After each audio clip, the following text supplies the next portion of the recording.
The right size jump rope can help slow things down and allow you to learn and make little mistakes that you can't make with shorter ropes.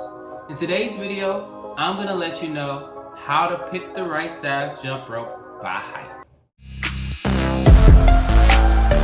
Welcome to Muscle by Marcell, where we help you make the world your gym.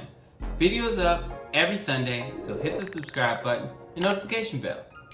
So I left chapters below and you can skip around to find your height if you don't want to hear every single height. Stay tuned till the end because I do have a bonus tip.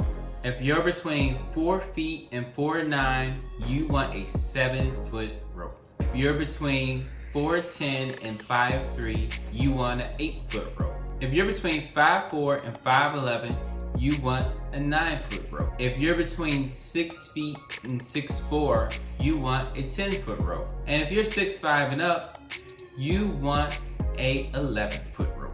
If you need a written copy of that chart, check the link below. I posted it in my Instagram. And subscribe while you're there. If you already have a jump rope, you just kind of want to just stand in the middle, measure it, and it should reach to your armpits.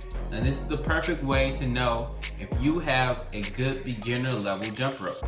Hit the subscribe button because next week I'm gonna let you know how to pick a proper jump rope for double unders, for speed ropes, for just general fitness.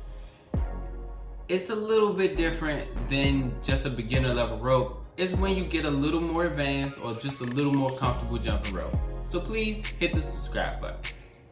And while you're waiting on that video, check these videos out right here. I'm sure they'll help you. And as always, just start. We're about being perfect later. Peace.